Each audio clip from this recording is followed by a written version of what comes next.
the service provider team. Debbie Grimmick is the other person, a part of our team, and Ainsley Morrison, who's at Yale right now, studying for a seminar. Can't be with us tonight, but here we are. So thanks everybody for making time tonight. We should probably just go around the table and introduce ourselves. So Andrew, why don't you start? Hey everybody, my name is Andrew Braley. I'm a firefighter paramedic with Bucksport Fire Department. Thank you. I'm Ralph Chapman. Sean Gagan, Public Safety Director. Stephen St. Peter Jr., owner of Electric Solar for Bucksport, Maine, and climate advocate. Great. Did you guys want to? Oh. Either of you? I'm Alan Kratz. Did you want to? Debbie Grimm. Oh, I'm sorry. Sorry. Sorry. It's all I right. didn't even notice. I'm sorry. Emily Debbie. Fitzgerald.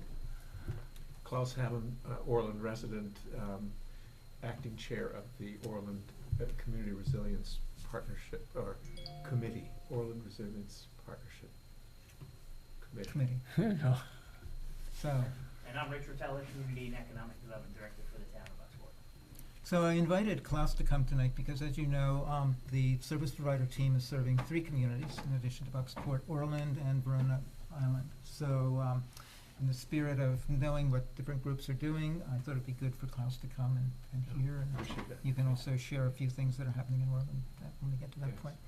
So Debbie took really good notes last time, and I very much appreciated the discussion. It seemed a lot of the discussion focused on how we, as a community, service people in terms of their health, their well-being, their safety. And I know that Sean and Andrew, you're here to speak about that. So Debbie, if you can think of anything else to cue up the discussion, you took very good notes, and we can jump in with that if you'd like.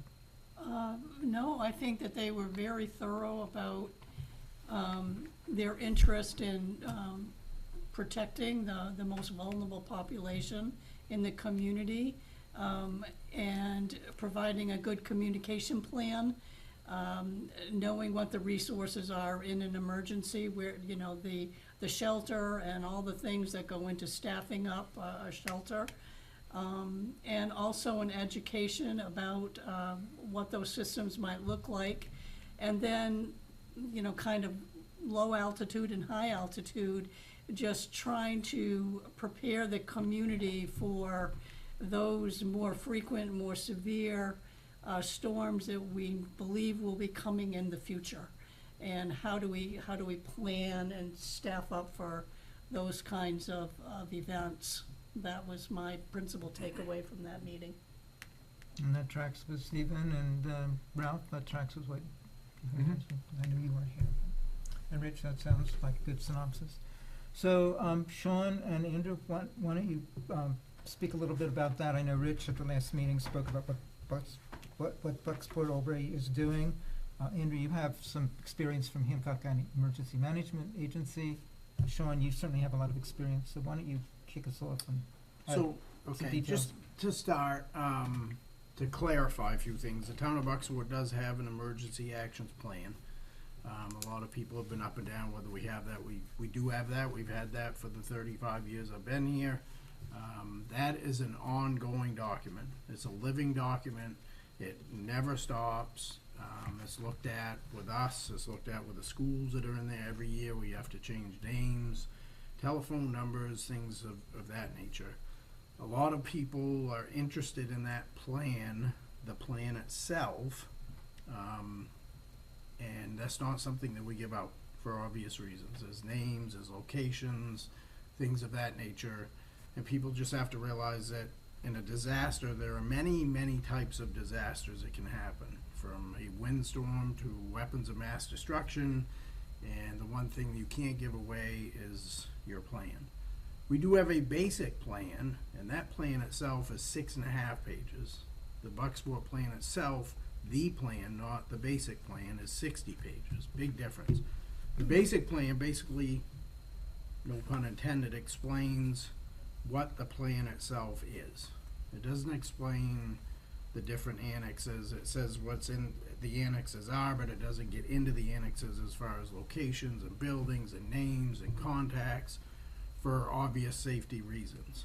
So I want to clarify that up front, that we do have a plan, and it's something that we work on consistently when we can, and there's different parts of that plan. For instance, the schools we work very close with.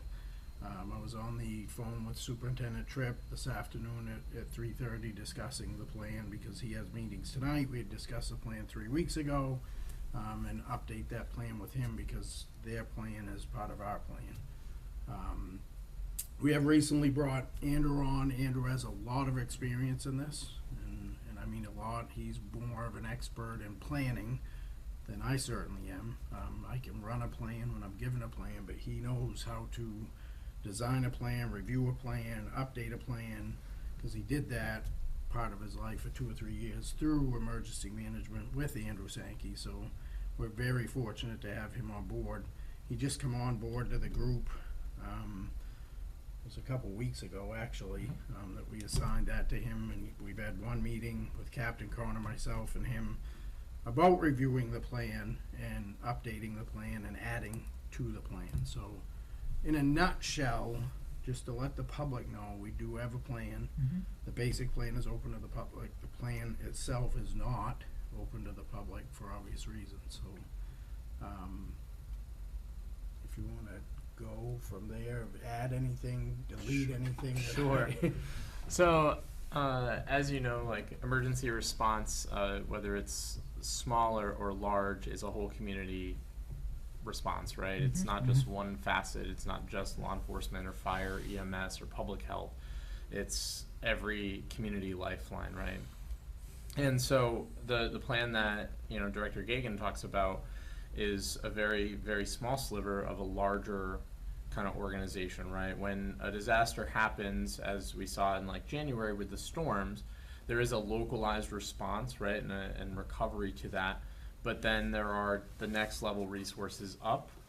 So the county, we have partnership with Hancock County Emergency Management Agency, and we have, you know, colleagues in Waldo County and Penobscot County in the same roles that we can draw on for further resources. So if something reaches that capacity where the town of Bucksport has said, this is too big for us to manage on our own, we then can reach out to them and say, hey, these are our needs, these are what we're looking at, and they can bring in their resources and they open up their plan books, right? So, you know, we have our plans and they have theirs, and when the disaster gets too large or is so widespread, and I'll go back to those like January storms, they say, hey, state, you know, Maine Emergency Management, what do you have? And so it's all about the partnerships, and that goes all the way up to the federal level, but there's also partnerships that kind of are, a lot of people don't really know about. So there's something called the VOAD in Maine, and actually nationally, it's called the Volunteer Organizations Active in Disaster. So they serve as a primary means to assist with sheltering, cooling, and warming centers. They help support feeding, mass feeding, whether it's to the public or to public safety or whatever the case may be. So that organization exists at the state, and Hancock County, all the counties have an agreement with that, the VOAD, we call it the VOAD, to provide those services. And so if we were to say, hey, we need, we were going to establish a shelter, for example, and we need 30 volunteers to do it, and we need to feed people with that, right? That's something that we probably aren't going to be able to handle in-house, right? With 30 people, you know, rotating shifts in addition to everything else going on, we're not going to have the personnel for that. So we're going to reach up and we're going to say, hey, Hancock County, what do you have? And they're going to reach out to the VOAD and put that request in through the state that says, hey, we need 30 volunteers, we need, you know, medical staff to help support on site, and then we need to feed these people that may be sheltered here. And so that agreement exists and is activated at that higher level. And so I just want to kind of put everybody at ease that there exists other chains and agreements, MOUs, memorandum of understanding, memorandum of agreements that we can call on, or the next level, or even the state level, or the feds can call on to get resources coming to us here, the community, or even our nearby neighbors. A lot of concentric circles of assistance. There are, yeah, in a good way. It's a little bit redundant, but in a positive way, right? So, and that way, if something does happen and our resources are being tapped slowly or quickly, we have people to call on, and they do as well. If you don't mind, I have a question, which is, how do I or any other resident, my neighbor, know what to do when the disaster is happening, when they've lost their power, when they, in other words, who do they call? Sure. So a lot of times it's, and you'll see, I don't want to own electricity, right? That is not my forte. I don't play with it. I don't like it. I like it, but not gonna be me. So I'm gonna defer to the experts. So it's gonna be the messaging from Versant or CMP or the power company that you're going to watch for and keep. Same with your utilities, right? If you're on town public water, any notices that are gonna come from Maine Water or Maine Rural Water. The public safety direction may be to forward those as we get them and to share those messages. But a lot of times those specific messages for utilities or a very specific niche is going to come from that particular agency or organization.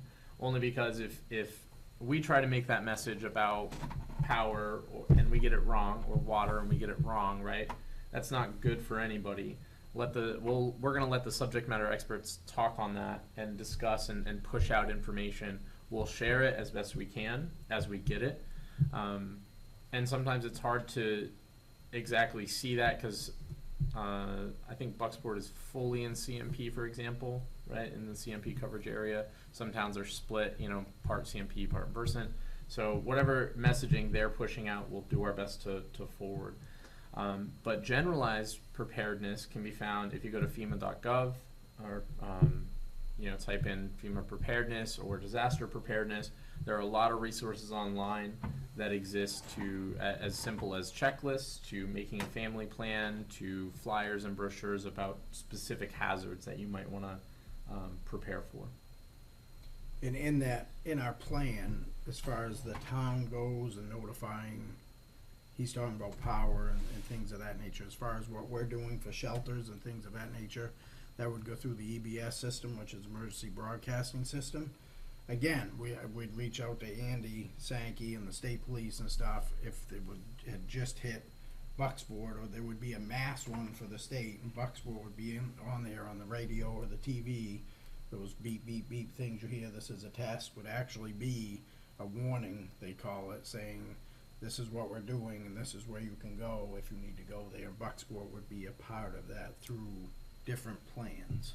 And that's just so everybody knows, that's not something that we locally can activate. We have to reach out. That has to go very up the chain all the way to the state Yeah. level to get approval To the to top. send a message out like that. This is So pretty rapid turnover, right? I mean, this is from the moment that disaster, the power or something, your neighbor, that activation at the state level then comes back via what, reverse 911? You get a call or? what? Nope, so not usually. Not usually, no. Okay. It could be on, like, the EBS system uses radio, TV, but if you don't have the power, communication in this whole thing is very, very difficult. I was gonna say, yeah. And it takes, Communication might be the problem. but- communication is a problem in every public safety issue that we have is communication, whether it's a car accident or a major disaster. We always kind of debrief a little bit and say, what could we have done better? And it all comes down to communication. We can communicate a little bit better. We were good, but we can be better. So, it is a matter of reaching out, and in some disasters, the communication, to be honest, may be very difficult. If you have no power and you have no electricity, you have no lights, you have Cell towers are out. cell towers are out. I mean, it's very difficult. And in thinking about this, one thing that we do very well at in town is if we needed to go door to door for vulnerable people, we can do that, and we have done that in the past in checking on people. We have an Elder Watch program. We have a book and dispatch for people who have signed up for that, and we do that very well. So we just have to get our mapping system out and go house to house or complex to complex and notify people. And to kind of build on that, it is, I think, really important to promote the self-resiliency, right? That help is coming, but it's going to take time, right? It's local help is here typically quickly, but big long-term help is a ways off. And so it's really important to promote to ourselves and others that self-resiliency is really important, that you have to plan to be self-resilient for a couple of days in any sort of large-scale disaster, right? I mean, talk about a power outage might be a few hours, but and you should be prepared for that too. But realistically, as much as it is fun to say that we can solve every problem as quickly as it comes, we can't, and that's I think the unfortunate reality of anywhere that you go.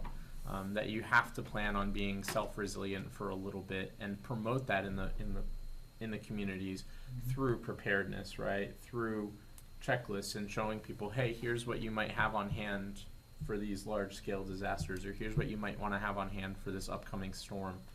The good news is that most of these storms are forecasted, right? Most of our big storms, we have a couple days usually notice, and so we can push out messaging. We as public safety, you as citizens in the community or in elected or appointed positions, whereas this committee here can put something out and say, hey, we have a storm coming. Make sure you have some food on hand. Make sure you have your flashlights charged up and your batteries up and things like that. And also there's generators that you can use from electric cars to power your homes and stuff like that. So there's that as well. So I think the big thing that came out of the last meeting was the concerns from Don and Tracy was the 1998 ice storms, and if that were to happen today, at the magnitude that impacted the entire state, how does the town? What do we have? Sometimes our shelters, depending on schools in place, is there an alternative location that, since we share a school district, that the 4 towns could utilize? In our plan, I won't give up where these places are at because I can't, but in our plan we have 2 primary places. The reason they're primary is because they have generators. I was here in the ice storm of '98 and I lived at the PD for a week and we survived it, and the plan was in operation and we had 2 places. I think it was 2 places, or maybe only 1 at the time because the other school wasn't quite ready. But we have 2 places that are primary for obvious reasons, that we could heat and cool. They have generators. We could get food if we needed it. In the plan itself, I have 10 other locations in town that we can use to put people into if we need to. Will that house 4,900 some people? Probably not. But it will take the most vulnerable people that can't get by and put them in those places. So the ice storm of '98 was a good test, and we made it through that. It took a week or 2, but we made it through there. So Does our plan also include our neighbors in Verona, in Orland, with other things that we do? We provide emergency services when called upon. We share school. I mean, there is the mutual aid for emergency services, response-wise. Response-wise, yes, but But each town Have has a their own. plan, right? Each town has an emergency plan, and so they would need to utilize that. And are we going to get a resident from Orland that shows up at the shelter or wherever, and we're going to take them in, right? No one's going to turn them away because they don't live in our town. So yeah, it's I guess an open door policy type of deal, right? We're not going to turn people away because they may be traveling through, right? They're visiting from out of state and they got stuck in the storm, or they're from Orland or Verona. But those towns also need to have their plans and exercise them and look at them and review them. I think those were the key points. Does that sound right, Ralph? That those who weren't here tonight brought up? Yes, I guess I'd have one other question, which is there any weakness or inadvertent Vulnerability or- weakness in the total planning system that a resilience committee could advocate for helping to strengthen? the In other words- one thing is shelters, and this is the first time in 35 years I've run into this recently with one of the storms. It's never happened, and we had school. And in the plan itself, myself as a public safety director has to evaluate the storm and what the outcome is in that nature, report to the town manager. The town council actually runs this plan. I work for them. So at the top, they kind of run the plan with Sue, and the EOC would be open and things of that nature. So in that situation, they had school that day because it wasn't bad enough not to have school. So if I needed a shelter, where were we gonna go? So right now, I'm working with Pastor Remick for the church down there because he has it all. He has places that you can sleep, he has places you can eat, he has places you can sit and read a book. That place is a key place. He looked at, the only issue with it is he doesn't have a generator there. So if the power went out, which it has, he may be in trouble, but I say this, and I don't wanna jinx him, that place, since he's owned it, has never lost power in any storm we've ever had. Wow. I tell him, So there's a concrete option, right? I mean, Right. can we generate funding for a generator? right, a generator for Why? that. If you were asking me and we could look at that, that would be my number one request, so that we wouldn't have to, we could put that location as a primary location and use the other ones as secondary as needed, along with the other 10 that I've got in the plan if we need them. So that would be my answer to that. So one of the things we have talked about is what we might, the three towns that Alan and team are service providers for on the Community Resilience Partnership, is what kinds of things what might be common threads in our communities. And if one focus is disaster and disaster preparedness, and a part of that is, do we have enough generators in the right places that you've just alerted us to? Is that maybe something in common? It might mean that Verona has a similar challenge. We might have a similar. I don't know. I'm going to find out. Yeah. Prompted by this Right. meeting, talk to John and gosh, I've been away for a bit. Connery. What's Bobby Connery? Bobby, yeah. Yes. So that might be something we Yeah. might think about. Maybe Debbie, I see you writing already, so helpful. But that might be something to explore. We need 3 generators among the 3 towns, for instance. So I appreciate your highlighting that very concrete need potentially. Well, Go let ahead, me Ralph. pursue if, Go ahead. I don't wanna hog it, Emily, go go ahead, ahead. Emily. No, go ahead. I can wait.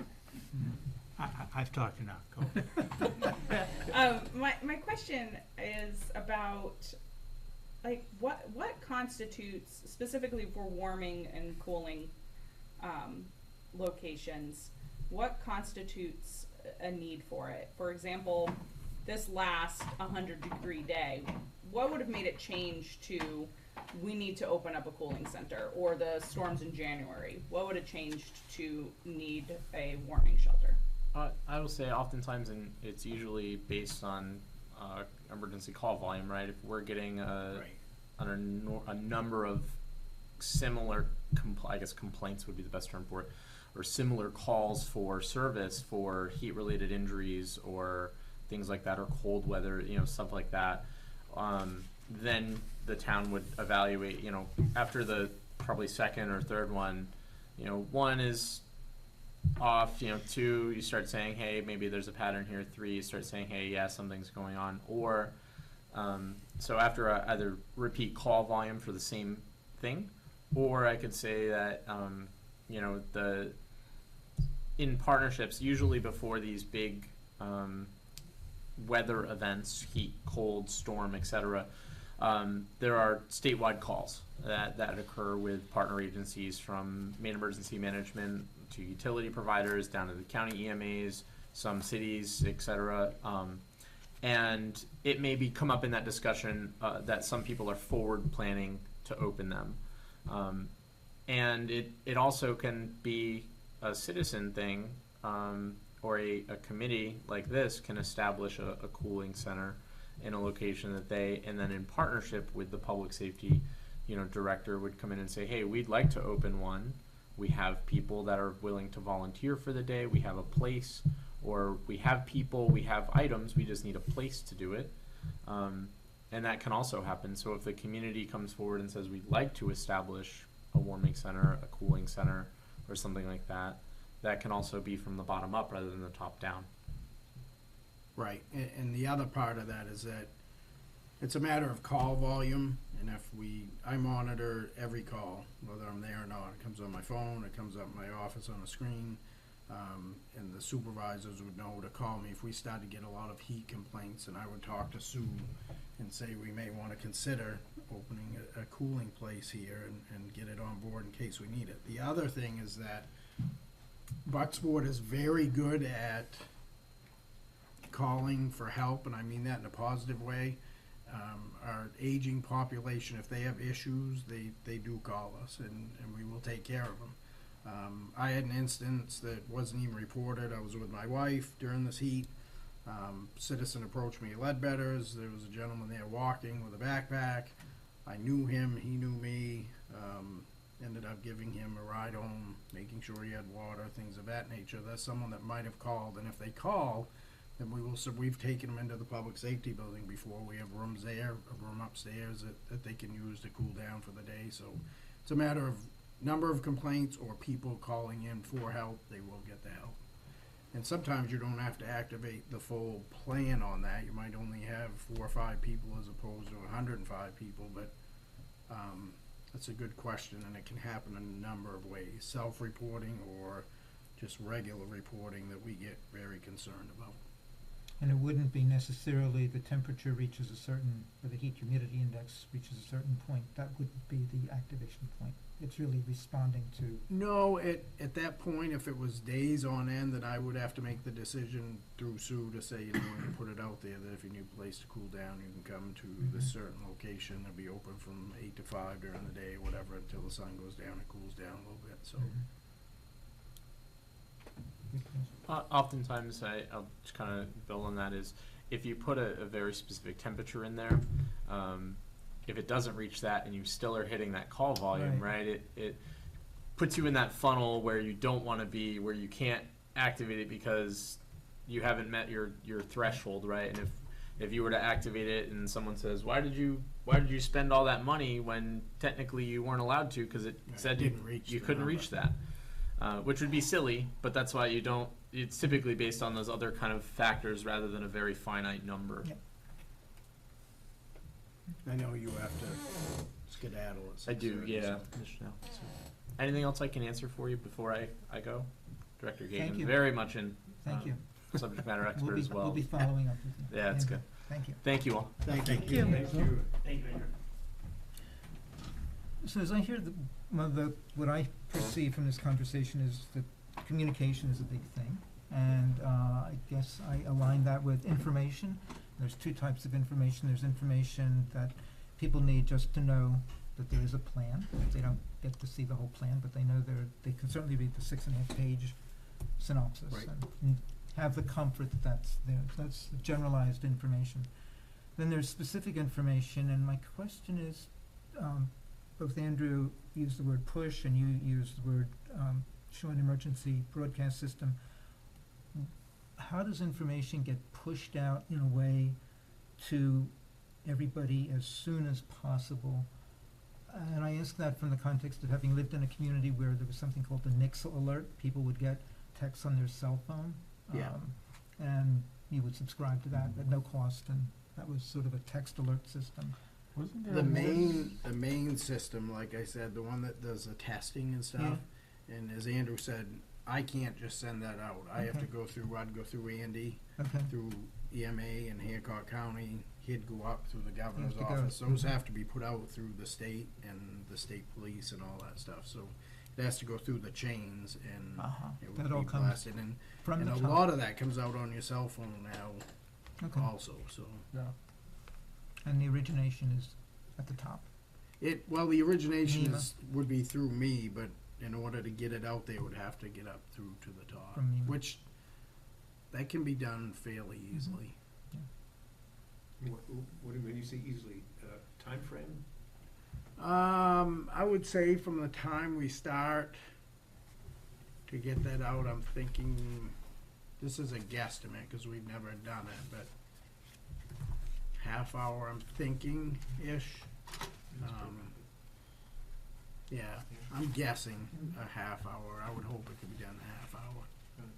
plus there's forms and stuff and all that stuff they need to fill out and tell all that stuff, so it's never as easy as me just saying, I know the Colonel of the State Police, Mr. Ross, and I need, Mr. Ross, I need this put out, cause he'd do it like that, but we can't, so. Debbie So- had a question. So what about reverse 911?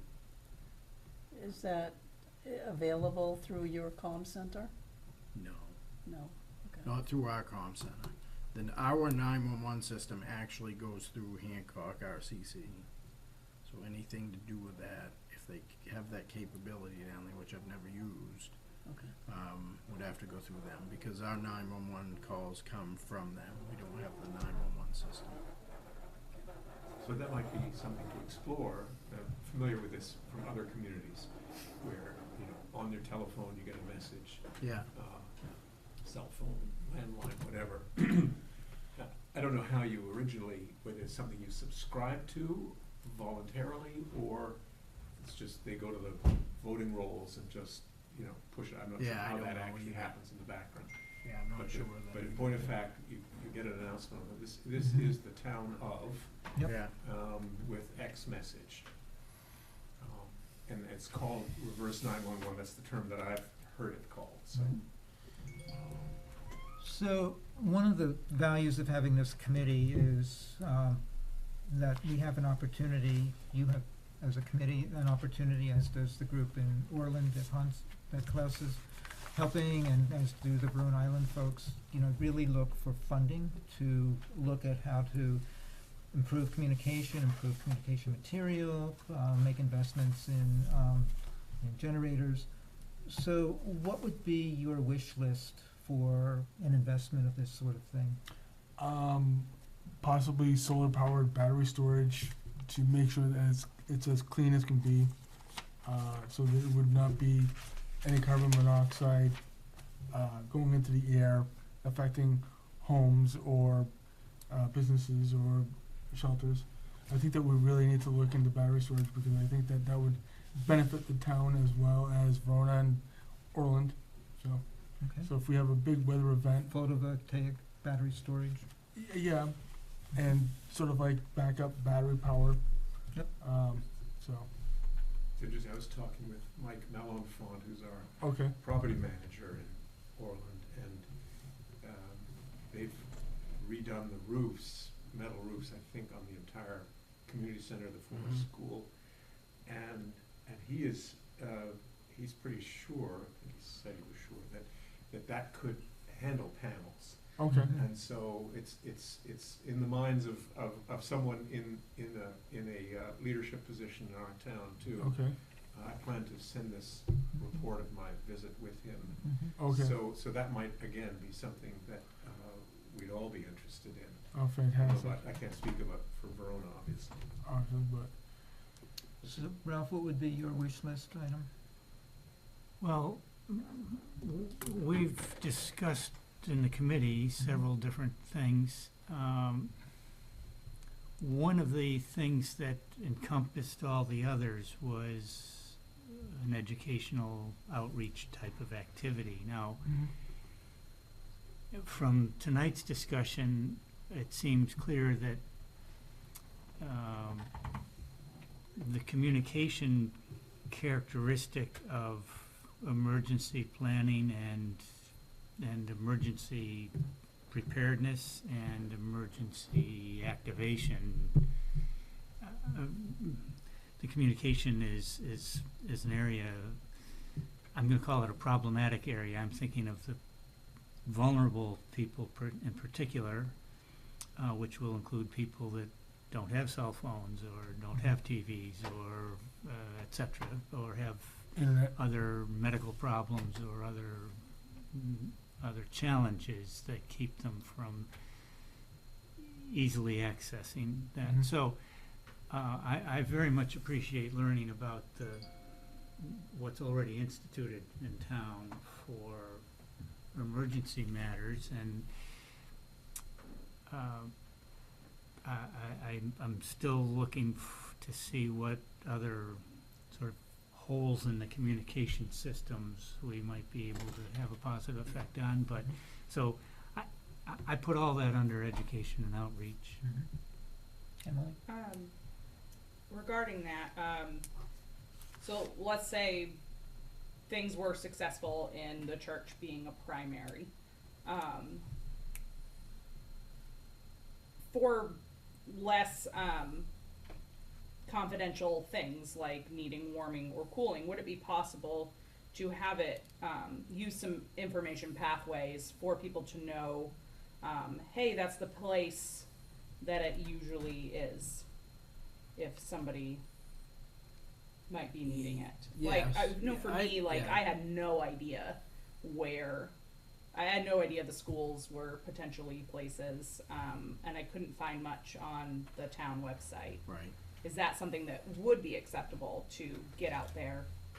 I think it would. I mean, this is a public meeting and it's out there now, so I think it would be. I just, myself, I'm very hesitant to put a lot of that stuff out there just because I think beyond just this windstorm, if things really, really happen and there's weapons of mass destruction and stuff, the last thing I want them doing is hitting my first 12 places. I mean, Hitting your first?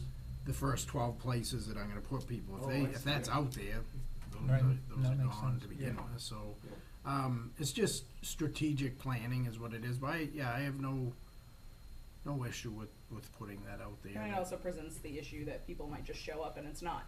Well, true, Not yeah, in that's another action. thing, they just show up and say, it's hot out, I'm coming in, and Peter has to say, So Sean, Sean, you better get down here, you told them we were here. Sean, what would be on your wish list then? You know, knowing that, all three towns together could get 125,000, knowing that individually, each of the towns could get 50, for this, what seems to be at least in two towns, a very interesting proposition to address. I What would you- say my number one and number two would be what I'm already working on with the church. The Mhm, generator system, I know he has looked into that. mhm, We've looked at grants for that. He does not qualify where it's a place of worship or something like that, so. mhm. And I do know it's fairly expensive at that location because it's 2 or 3 phase power and you can't just put a you gotta put the system in there that will run the place. The second one for me, Mhm. and is really number one in everything that I do, is the communication piece. If we had an app or a way to get a hold of everybody with a push of a button, wherever I can push that button, it would take care of everything for me. I'm Mhm. not sure if it's possible, but that's my major wish, is just everybody. So part of that needs to know is, knows. part of that is researching to know what grants are available. Part of it is knowing to what extent, you know, a religious organization or a nonprofit, I'll just speak generically, would qualify. And, you know, a lot of this has to do with researching, and then there's the implementation aspect of it too. So, it seems to me that could qualify for, a combination type of funding, the research and piloting and implementing. As far as the communications aspect too, it may not, Andrew Sankey couldn't be here tonight Right. because he's in He's Machias, in but Machias it tonight. may not hurt to have him, he's a very, very intelligent man when it comes to this. This is what he does. Mhm. And it may not hurt to have him here to ask him some of those questions, and he could probably answer them Okay. a lot better than I can, because he's the one I go to in this situation and say, I need this done, and he says, I got you covered. Okay. So I can certainly reach out to Andrew and ask these questions. Yeah. Or you could have him here to, Right. so I'm sure he'd show Sure, up if he- at some point, yeah. Yes, If he you was want. sorry he couldn't be here tonight. Yeah. He's doing training, as you said, Yeah. in Machias. Are there barriers that we could help with to Bucksport using more direct communication, that doesn't have to go to higher ups like reverse 911? Not right off the top of my head. No. If I think of it, I'll let you know, but just right off the top of my head, there's not a lot of barriers. I mean, it's, like we said, everyone has a plan, and what you read tonight on the screen is part of another plan, where the federal government called Andy. Andy said, I got just a guy for you, who called me and said they need a place in that area, and I know you can find it, and we went to the church, and it was great. They were there for 2 days, and people who needed disaster funding to go down there, was they put it out, and it worked well, so. Andrew mentioned VOAD, the volunteer, I forget what the second O is, Actions in Disaster, voluntary organizations active in disaster. Yeah. I would assume that there's a lot of transients, maybe that's not accurate, but I'm assuming that volunteers come and go. Is there a continuing need to keep that VOAD active? And does that, That would be another question for Andy Sankey, to be honest with you, because we have not used VOAD that often. I can tell you that we're very fortunate, because I can tell you if we were to have to open Peter's Church, Mhm. there'll be no lack of volunteers from that Mhm. area, or any other locations, Right. or, we're very fortunate that way. So I've never had to utilize that, and I've never Okay. really had to look at it, fortunately. I mean, every time we've needed volunteers, there's more than enough there, which is very good. I lived in a town once where there was something called a community emergency response team, and this was funded by Department of Homeland Security back post 9/11. And this was a group of volunteers who knew how, picking up on what Andrew was talking about, self-reliance, self-resistance, or self-resilience, right, to really help people learn how to stock up food, batteries, and so on and so forth, and also be early responders helping police and EMTs. Is there such a thing here in Bucksport? The only thing that we have is through the community concerns. We have a food pantry that is Mhm. located in that same area, Uh-huh. and that is utilized weekly, and there are a number of volunteers there, that help with that, and I see them every week when the food shipments come in, and there's just vehicles upon vehicles of people stacking food, so Mhm. that's kind of our group. I know following Hurricane Sandy, there was the community emergency response team in Hoboken, New Jersey, that went door to door and made sure that people had their medications and food and so on and so forth, and nobody died. Yeah. So if that's something that, can be looked at as a potential add-on to existing things, perhaps that's some additional research that could be done. Is there a system sort of like Spillman, where we could address the public saying, if you provide your cell phone number or an email address, and then we have a click of the button on the town's website that sends out advisories or important messages, we could say, Central Street's under construction, seek alternative routes, something like that, in those instances? I think that is possible, and that would be through the IT department, through our website manager. I think anything in this day and age like that is possible. I mean, if you ask for it, if they don't have it, they can certainly build it. But again, people have to subscribe, Okay. they have to have a computer. It would help a lot, but it wouldn't help everything, because we still need, I fully picture that, and we do this well, is that if we assign people going door to door and checking houses and people and elderly complexes, we do that very well, so, and people know that, including myself, that we're gonna have to do that from time to time. Cause we know certain areas of complexes where people might not have the stuff that you're talking about. If we put out a mass notice, we have people in buildings that will take care So of you that. know that by experience, or do people sign up for that, or you sort of intuit Just- that? Through experience, really, but we do have the Elder Watch program that's a program we started years ago, and it's a sign-up program. We push it out to all the senior citizens, the complexes and stuff, and if they wanna sign up, it has a list of the doctors, medications. The big thing is emergency contacts Yep. for people and things of that nature, and the book we've had that for years. It's worked out very well, actually. That's a physical book that sits where? Sits right in the dispatch center, the communication center, so. So I think, well, no, I don't think, I know that this has been a very helpful discussion for me, in thinking about what could be formulated into a potential application for a community action grant. So Debbie, as she always does, takes meticulous notes, and I'm going to, She hasn't stopped writing. if she hasn't stopped writing, she's got a carpal tunnel syndrome. I know, right, yeah.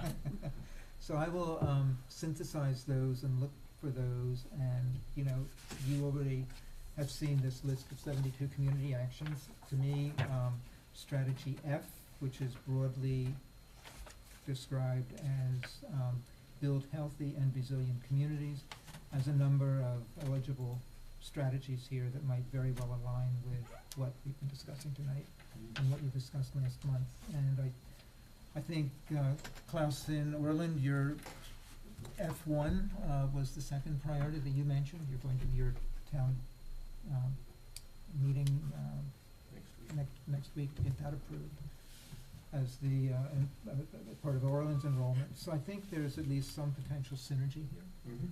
And I'll just mention that I've already started meeting with the town of Verona Island. I met with them on Thursday night, on the 4th of July.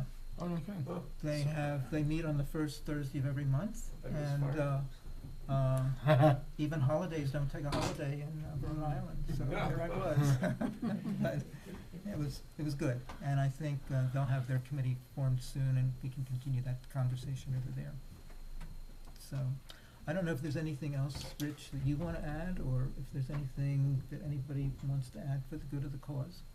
I would just echo what Ralph and Chief and everyone else said, you know, Peter's place and finding out the alerts, because the school does send alerts out in inclement weather, no school.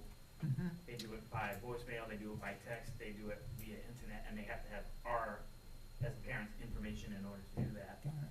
And I just wonder how hard it is, since we use the same IT person, on possibly doing that, but still figuring out a way to get to those people who live in the remote places that don't have internet, nor do they have phone, or Right. gosh forbid if something happened, like Don pointed out during that ice storm, if a tree put across someone's parking lot driveway and they couldn't get out and they had no means of communication, how do we make sure those people are accounted for? Yeah, that we're aware of them and they can take some actions. I was thinking, as you were saying that, about that system with the school, maybe there's a potential of,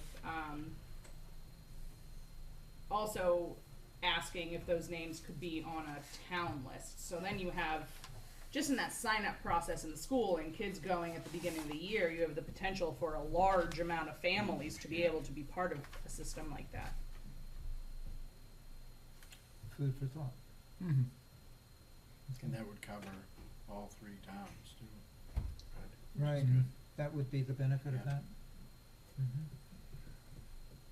Good. Great. Well, thank you all. Thank you. You're welcome. Meeting is adjourned. Meeting Oh, is adjourned. okay. Oh, wow.